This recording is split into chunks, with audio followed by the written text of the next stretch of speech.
अस्सलामु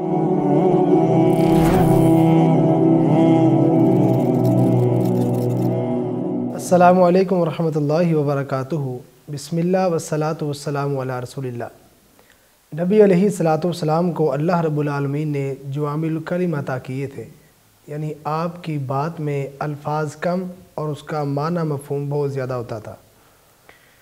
उन्हीं कलिमात में से एक दुआ है, सुनन इब्न माजा के अंदर रवायत है, उम्मुल मोमिनीन सईदा उम्मे सलमा रज़ी अल्लाह तआला अन्हा बयान फरमाती हैं कि आप अलैहिस्सलातु वस्सलाम सुबह नमाज़ पढ़ने के बाद ये दुआ किया करते थे, अल्लाहुम्मा इन्नी अस्अलुका इल्मन नाफ़िआ व रिज़्क़न तय्यिबा व अमलन मुतक़ब्बला।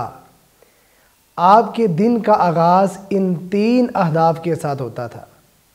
पहला, ऐ अल्लाह मैं तुझसे सवाल करता हूँ इल्म नाफ़े का, ऐसा इल्म जो मुझे जन्नत के करीब करने वाला हो, ऐसा इल्म जो मुझे अल्लाह के करीब करने वाला हो, और ऐसा इल्म जिससे मैं ख़ुद भी नफ़ा हासिल करूँ और लोग भी मुझसे मुस्तफ़ीद हों। और दूसरा सवाल, अल्लाहुम्मा इन्नी अस्अलुका इल्मन नाफ़िआ व रिज़्क़न तय्यिबा, ऐ अल्लाह मुझे रिज़्क़ देना तो तय्यब देना।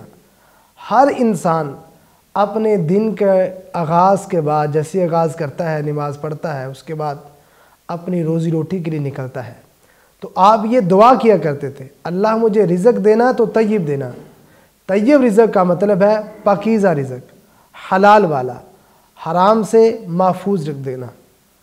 और तीसरी दुआ किया करते थे, अल्लाहुम्मा इन्नी अस्अलुका इल्मन नाफ़िआ व रिज़्क़न तय्यिबा व अमलन मुतक़ब्बला। ऐ अल्लाह आज के दिन मैं जो भी अमल करूं अल्लाह तू उसे कबूल कर लेना, अल्लाह कबूलियत वाला अमल देना। और आप ये बात जानते हैं कि इंसान सारा अमल करने के बाद अगर उस अमल की कबूलियत ही ना हो तो उस अमल का क्या फ़ायदा। तो इसलिए हमें चाहिए कि हम जब भी अपने दिन का आगाज़ करें तो इस खूबसूरत दुआ के साथ करें, और ये अंबिया का तरीका है, जैसा कि हज़रत इब्राहीम और हज़रत इस्माईल अलैहिमुस्सलाम दोनों अल्लाह के बरगज़ीदा पैगम्बर हैं। बैतुल्लाह बहुत बड़ी अल्लाह रब्बुल आलमीन की तरफ से ज़िम्मेदारी थी जिसे तामीर करना था। तामीर करने के बाद कहते हैं रब्बना तक़ब्बल मिन्ना, ऐ अल्लाह इस अमल को हमारी तरफ से कबूल कर लेना।